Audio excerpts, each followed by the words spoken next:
नमस्कार मित्रों, जय खाटू नरेश। स्वागत है आप सभी का हमारे YouTube चैनल गुरुदेव एस्ट्रोलॉजी में। तुला राशि वालों, बागेश्वर बाबा ने अपना नया प्रचार निकाल दिया है और इस पर्चे में आपकी बर्बादी का सबसे बड़ा कारण सामने आया है। 5 ऐसे लोग जो आपको लगातार आर्थिक रूप से कंकाल करते जा रहे हैं और आपकी 3 ऐसी गलतियां जो आपके लिए मुसीबतें पैदा कर रही हैं। आज की वीडियो में सारी जानकारी बताएंगे। अगर आप अंत तक देखेंगे तो आपको लाभ जरूर होगा। सबसे पहले, अगर आप भी शिव शक्त हैं तो वीडियो को लाइक करके कमेंट बॉक्स में जाए श्री महाकाल जरूर लिखें। कुछ ऐसी समस्याएं हैं जिनका समाधान अब तक आपको प्राप्त नहीं हो पाया है। हम आपको एक ऐसी चौंकाने वाली जानकारी देते हैं कि आप सुनकर भौचक्के रह जाएंगे। जी हां दोस्तों, हम आपको बता दें कि आपके जीवन में जो बड़ी समस्याएं हैं, जो बड़ी परेशानियां हैं, उनके पीछे कहीं ना कहीं आपका खुद का भी हाथ है। जी हां दोस्तों, आप चौंक गए होंगे यह बात सुनकर, लेकिन हम आपको बता दें कि यह बात 100% सच है। तो वीडियो को पूरा देखिए और एक एक बात को विस्तार से समझने की कोशिश करिए कि कैसे आप अपने जीवन की हर एक समस्या के लिए कहीं ना कहीं किसी न किसी रूप में जिम्मेदार क्यों हैं। यह कोई साधारण वीडियो नहीं है। यह वीडियो आपके जीवन में जागृति लाने के लिए काफी है। इस वीडियो में मैं आपके जीवन के ऐसे ऐसे पहलुओं को विस्तार से समझाऊंगा जिनके बारे में अब तक आपने सोचा नहीं होगा। लेकिन इन सब बातों को ध्यान से समझने के लिए आपको वीडियो को पूरा देखना होगा। वीडियो के अंत में मैं आपको कुछ ऐसी रहस्यमय बातें बताऊंगा जिन्हें अब तक आपसे किसी ने भी नहीं कहा है। जी हां दोस्तों, हम जब भी कोई वीडियो बनाते हैं तो बहुत गहरे अध्ययन के बाद, गहरे विचार मंथन के बाद, किसी न किसी नतीजे पर पहुंचने के बाद ही हम कोई वीडियो बनाते हैं। तो जो भी जानकारी हम इस वीडियो में आपको देने जा रहे हैं, वह जानकारी हमारे शास्त्रों से पूर्ण रूप से प्रमाणित है और ज्योतिष शास्त्र के अनुसार पूर्ण गणितीय आकलन पर आधारित है। तो इस वीडियो को कोई साधारण वीडियो समझने की गलती बिल्कुल भी मत करना और पूरा वीडियो शुरू से लेकर अंत तक देखना। दोस्तों, कुछ लोग हमेशा जल्दबाजी में रहते हैं और हर बात को जल्दी जल्दी जान लेना चाहते हैं। लेकिन हम आपको बता दें कि जीवन में धैर्य के बिना कुछ भी हासिल नहीं होता है और ज्ञान को हासिल करने के लिए तो और अधिक धैर्य की आवश्यकता होती है। दोस्तों, याद रखें कि भगवान बुद्ध को भी ज्ञान कुछ ही दिनों में हासिल नहीं हो गया था। एक लंबी तपस्या के बाद, लंबे ध्यान के बाद उन्हें ज्ञान प्राप्त हुआ था। तो आपको भी पूरे धैर्य के साथ वीडियो को पूरा देखना चाहिए, क्योंकि यह वीडियो केवल और केवल आपके लिए बना है और आपके जीवन से जुड़ी हर एक बात को विस्तार से समझाता है। तो दोस्तों, अगर आपने आज के इस वीडियो को पूरा देख लिया तो आप अगले 24 से 48 घंटों में उन गलतियों को करने से बच जाएंगे जिनको आप अक्सर करते चले आ रहे हैं। शायद इसी वजह से ग्रह नक्षत्रों का भी आपको कोई लाभ प्राप्त नहीं हो पा रहा है और जिस देवी या देवता की आप पूजा पाठ करते हैं उनका भी आशीर्वाद और कृपा आपको प्राप्त नहीं हो पा रही है। बच्चे को अधिक समय तक तकलीफ में देख नहीं सकती है। तो जितनी जल्दी आपको माता की पूजा करके फल प्राप्त हो सकते हैं, उतनी जल्दी किसी भी अन्य देवी देवता की पूजा करने से आपको फल प्राप्त नहीं होंगे। माँ बहुत जल्दी प्रसन्न हो जाती हैं। इसी वजह से मैं आपसे बार बार यह कहता हूं कि कमेंट में पूरे भक्ति भाव से जय मां भद्रकाली अवश्य लिखें। माता की आपके ऊपर कृपा बनी रहेगी। तो दोस्तों, अब जानने की कोशिश करते हैं कि आपके जीवन में जो समस्याएं चल रही हैं, उन समस्याओं का मुख्य कारण क्या है। जी हां दोस्तों, क्योंकि आपके जीवन में अब ग्रहों की चाल आपके अनुसार है, आपको लाभ देने के लिए तैयार है, फिर भी आपके जीवन की समस्याएं हल नहीं हो रही हैं। कुछ लोग तो ऐसे हैं जो लंबे समय से किसी देवी या देवता की पूरे भक्ति भाव के साथ पूजा और आराधना भी कर रहे हैं, लेकिन तब भी उनके जीवन में कष्ट लगातार बने हुए हैं। उनका उद्धार नहीं हो रहा है। तो क्यों ऐसा हो रहा है कि इतना सब कुछ करने के बाद भी फल प्राप्त नहीं हो रहे हैं, जीवन में शांति और सुकून नहीं मिल रहा है। जी हां दोस्तों, तो हम आपको बता दें कि इन सब के लिए कहीं ना कहीं आप स्वयं ही जिम्मेदार हैं।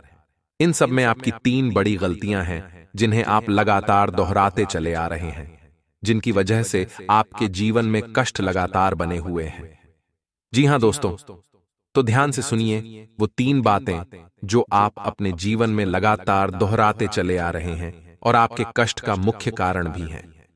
तो सबसे पहली बात है आपकी ईश्वर के लिए भक्ति। हम आपको सारी बात विस्तार से बताएंगे। आप ईश्वर में भक्ति तो रखते हैं, ईश्वर में अपना भाव तो रखते हैं, लेकिन जब भी आप ईश्वर के लिए कोई भी संकल्प लेते हैं तो उसे या तो आप पूरा नहीं कर पाते हैं या फिर आप उसे पूरा करने में बहुत अधिक देरी लगाते हैं। जी हां दोस्तों, याद रखिए कि ईश्वर की भक्ति में संकल्प का बहुत अधिक महत्व है। आप याद करने की कोशिश कीजिए कि आपने कब कब कौन सा संकल्प लिया था। जैसे बहुत से लोग कहते हैं कि हम अपने घर में रामायण का पाठ कराएंगे या फिर हम इस दिन व्रत रहा करेंगे। जैसे जो लोग भगवान भोलेनाथ की पूजा करते हैं वे सोमवार का व्रत रहना चाहते हैं। कुछ लोग ऐसा संकल्प करते हैं मन में कि इस बार हम पूरे सावन भगवान भोलेनाथ पर जल अर्पित करेंगे, लेकिन जब समय आता है तो अपने संकल्प पूरे नहीं कर पाते हैं और यहीं पर आपकी भक्ति असफल हो जाती है। जी हां दोस्तों, तो जब भी आप अपने जीवन में भगवान की भक्ति के समय किसी भी प्रकार का संकल्प लें, जैसे आपने संकल्प लिया कि आप रोज हनुमान चालीसा का पाठ करेंगे, तो आपको फिर हनुमान चालीसा का पाठ करना ही चाहिए। इसके बिना आपका दिन ही नहीं शुरू होना चाहिए। यही तो भक्ति है। जब आप इस प्रकार भक्ति करेंगे तब आप ईश्वर की कृपा के पात्र बनेंगे। जी हां दोस्तों, और आपकी भक्ति में एक और बहुत बड़ी कमी है। जी हां दोस्तों, जब भी कभी आपके ऊपर समस्याएं आती हैं, परेशानियां अधिक बढ़ जाती हैं, तो आप उन्हें खुद ही हल करने की कोशिश करने लगते हैं। याद रखिए कि जब आप किसी के सहारे हो जाते हैं तो फिर आपकी हर समस्या उसकी समस्या हो जाती है और आपका हर एक समाधान फिर उसी के हाथों में हो जाता है। जैसे आप भगवान भोलेनाथ की भक्ति करते हैं तो आपको जब भी कोई समस्या आए तो भगवान भोलेनाथ के मंदिर जाकर पूरे भक्तिभाव से उन्हें अपनी समस्या सुनानी चाहिए। फिर आपकी समस्या का समाधान उनके हाथों में छोड़ देना चाहिए और उनसे कहना चाहिए कि अब आप ही देखें, जो आपको उचित लगे वही करें। फिर देखना आपके खिलाफ कुछ भी हो नहीं सकता, आपका कभी अहित हो नहीं सकता। इसे कहते हैं भक्तिमय जीवन। जी हां दोस्तों, आपके मन में ईश्वर के लिए श्रद्धा भाव बहुत है, भक्ति भी बहुत है, लेकिन आपको ईश्वर की भक्ति करने का सही मार्ग अब तक नहीं मिल पाया है। जी हां दोस्तों, इसीलिए कहते हैं कि किसी भी प्रकार का ज्ञान प्राप्त करने के लिए गुरु की आवश्यकता होती है। शायद अब तक आपको सही गुरु नहीं मिल पाया, इस वजह से आप इन सब विधाओं से वंचित हैं और इन गलतियों को दोहराते चले आ रहे हैं। तो अब हम आपको बता दें कि जब भी आप ईश्वर के लिए कोई भी मन में संकल्प लें तो उसे पूरा अवश्य करें। जी हां दोस्त, और आपके जीवन में कोई भी समस्या आए तो उसे अपने इष्ट के हाथों में सौंप दें और उनसे कहें कि अब इसका समाधान आप खुद ही निकाल लें। फिर आप देखें आपकी समस्याएं कैसे हल होती चली जाती हैं और आपका जीवन कैसे आनंदमय जीवन बन जाता है। दोस्तों, अब बताते हैं आपका दूसरा कारण जो आप खुद ही अपनी समस्याओं के लिए जिम्मेदार हैं, और वह कारण है आपका अत्यधिक भावुक होना। जी हां दोस्तों, आप बहुत जल्दी भावनाओं में बह जाते हैं, जिस वजह से लोग आपका दुरुपयोग कर लेते हैं। जब जिसका जो चाहे आपको उपयोग कर लेता है, बस आपसे मीठी मीठी बातें करनी है और आपको बहलाना फुसलाना है और आप उसके काम आ जाते हैं। फिर चाहे आपका अपना ही नुकसान क्यों ना हो जाए, आप अपनी भी परवाह नहीं करते हैं, अपने फायदे और नुकसान के बारे में नहीं सोचते हैं। यह भावना बहुत अच्छी है, लेकिन सबके साथ ऐसा भाव नहीं रखना चाहिए, क्योंकि हर एक इंसान एक जैसा नहीं होता। कुछ तो अच्छे होते हैं जो आपकी भावनाओं की कद्र करते हैं, लेकिन अधिकतर ऐसे लोग होते हैं जो आपकी भावनाओं को अच्छी तरह। अब सबसे महत्वपूर्ण कारण है जो आपकी बर्बादी के लिए जिम्मेदार है, वह यह है कि आपका अत्यधिक खर्चीला स्वभाव। आप वैसे तो पैसे की बहुत कदर करते हैं, पैसे को बचाकर भी रखना चाहते हैं, लेकिन कभी कभी आप भावनाओं में बहकर अत्यधिक पैसा खर्च कर जाते हैं। अपने बजट का भी ख्याल नहीं रखते हैं, अपनी आमदनी का भी ख्याल नहीं रखते हैं, और ऐसी स्थिति में आप बहुत अधिक समस्या में फंस जाते हैं। और कभी कभी तो आपने भावनाओं में बहकर व्यापार में भी पैसा लगा दिया है या कहीं बड़ी पैसा इन्वेस्ट भी कर दी है, जिसमें आपको बहुत नुकसान भी हुआ है। तो मित्रों, अब आपको सतर्क हो जाना है। यदि आप व्यापारी हैं तो आपको रात के समय कभी भी चावल, सत्तू, दही, दूध, मूली आदि चीजें नहीं खानी चाहिए। इतना ही नहीं, अगर आप सफेद चीजों को खाने से परहेज कर सकते हैं तो यह और भी अच्छा होगा। ऐसा करने से आपका आर्थिक पक्ष हमेशा ही मजबूत बना रहेगा। वैसे तो और भी कई कारण हैं जिनकी वजह से आप परेशान रहते हैं, लेकिन मुख्य 3 कारण तो यही हैं जिनसे आप बचकर रहेंगे तो आप अपनी परेशानियों को काफी हद तक रोक लेंगे। जी हां दोस्तों, अब सच्चे मन से अपने हृदय पर हाथ रखकर एक बार यह अवश्य सोचिए कि जब जब आपके ऊपर समस्या आई है, आपदा आई है, तो इनमें से कोई ना कोई एक कारण तो उसका अवश्य ही बना है जो आपके ऊपर आपदा आई थी। जी हां दोस्तों, तो अब आपको यदि हमारी बातों का विश्वास हो गया हो तो हम आगे बढ़ते हैं और आपको बताते हैं कि आपको भूले से भी नहीं करने हैं ये 5 काम अगले 24 से 48 घंटों में। जी हां दोस्तों, क्योंकि आपकी कुंडली में कुछ ऐसे योग बनने जा रहे हैं जो आपसे जानबूझकर ऐसे काम करवाएंगे, ऐसी परिस्थितियां बनाएंगे जिनसे आपको ऐसे काम करने पड़ेंगे। लेकिन आपका वह एक टेस्ट होगा, आपकी परीक्षा होगी। आपको वहां से बचकर निकलना है, आपको नहीं करना है। ये काम तो आप अच्छे नंबरों से पास होंगे, फिर सौभाग्य आपका इंतजार कर रहा होगा। जी हां दोस्तों, तो ध्यान से सुने कि कौन से रहेंगे वो 5 काम जो आपको भूले से भी नहीं करने हैं, चाहे कोई कितना भी जिद करे, चाहे कोई कितना भी परेशान करे आपको।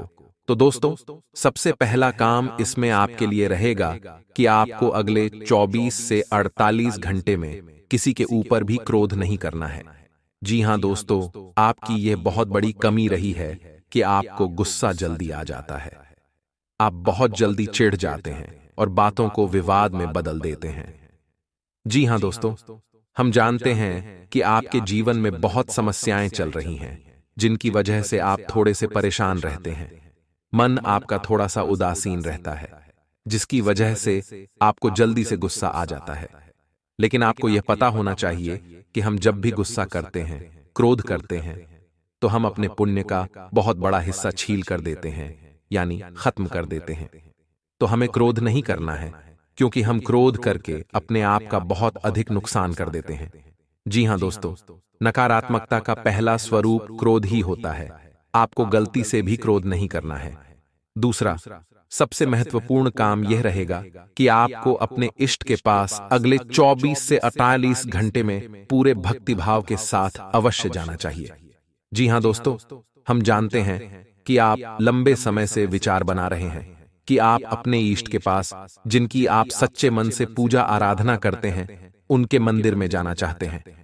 लेकिन आप किसी न किसी कारण की वजह से रुक जाते हैं या टाल देते हैं, या आप यदि नियमित जा रहे हैं तो अगले 24 से 48 घंटे में आपको कोई न कोई एक ऐसा कारण अवश्य बनेगा जिससे आप अपने इष्ट के पास नहीं जा पाएंगे। तो आपको अब सतर्क रहना है। यदि ऐसा कारण आपको समझ में आए तो आप पहले ही भांप लेना और उसे टाल देना। लेकिन आप अपने इष्ट के दर्शन करने अवश्य जाना और पूरे भक्तिभाव से अपनी पूजा आराधना करना याद रखना।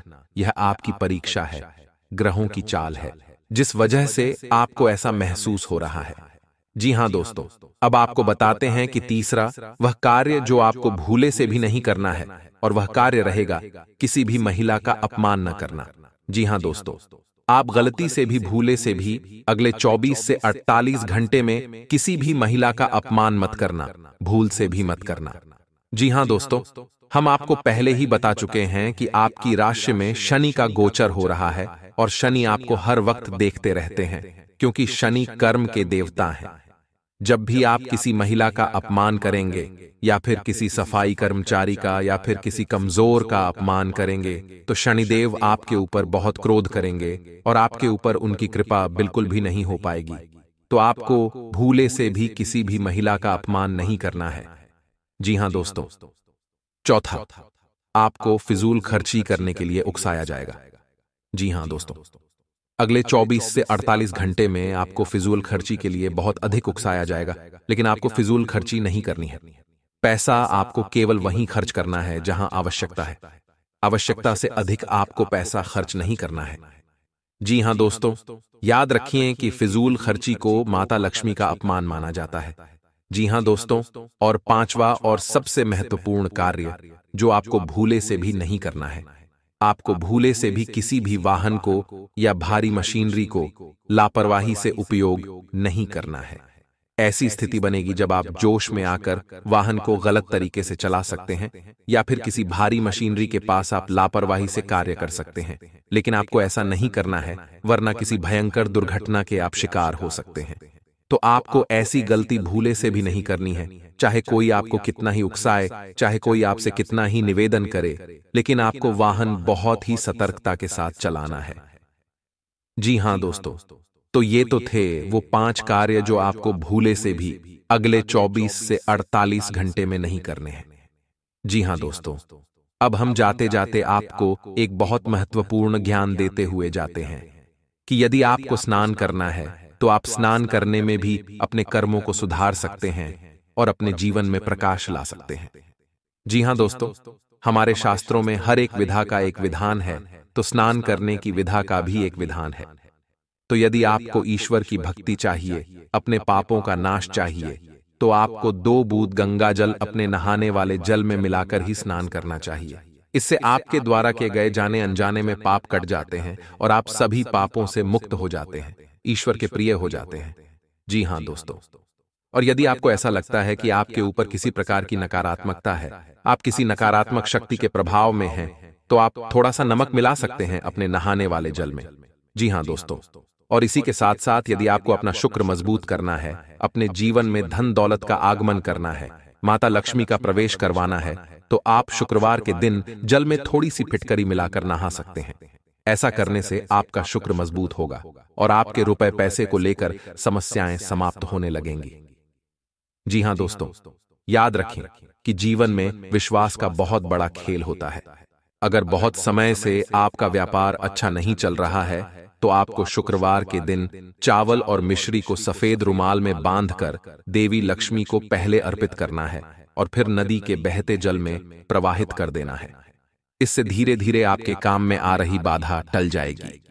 इसके साथ ही आपको इस बात का भी ध्यान रखना चाहिए कि सुबह जब आप अपने काम के लिए निकलें, तो मस्तक पर शुद्ध केसर का तिलक लगाकर जाएं। तो फिर क्यों नहीं जीवन का आनंद लेते हैं, जो हम हर काम को खुद अपनी ताकत से करने की कोशिश करते हैं। कार्य तो करते हैं तो कोई बात नहीं, अच्छी बात है, करिए, लेकिन कार्य के परिणाम से हम दुखी क्यों हो जाती हैं? परिणाम तो ई दे रही है, क्योंकि हमारे जीवन की जो गाड़ी है उसके ड्राइवर स्वयं भगवान है। अब तो बस यात्रा का आनंद लीजिए। इतनी सारी बातें हमने आपसे, जो कि हैप्पी बातें, केवल हम इसलिए आपसे कह रहे हैं कि हम आपके मन को जानते हैं, आपके हृदय को जानते हैं, और आपका मन और हृदय बहुत ही कोमल है, और ऐसे कोमल हृदय में भगवान रहते हैं। बस जरूरत है तो आपके अंदर छोटी सी ज्ञान के दिए को चलाने की विधि की तना सुंदर प्रकाश आपके हृदय में फैलता है, और आपका जीवन कितना शांतिपूर्ण है, बिल्कुल एक ठहरे हुए तालाब के समान हो जाएगा। इसमें कोई लहर नहीं है, फिर उसी में दिखेगा आपको ईश्वर का सच्चा प्रकाश। जी हां दोस्तों, और आज हमें तकलीफ है, लग रही है, शायद भविष्य में भी हमें बहुत अधिक सुख देने वाली है। आज की तकलीफ है, कल का सुख होती है।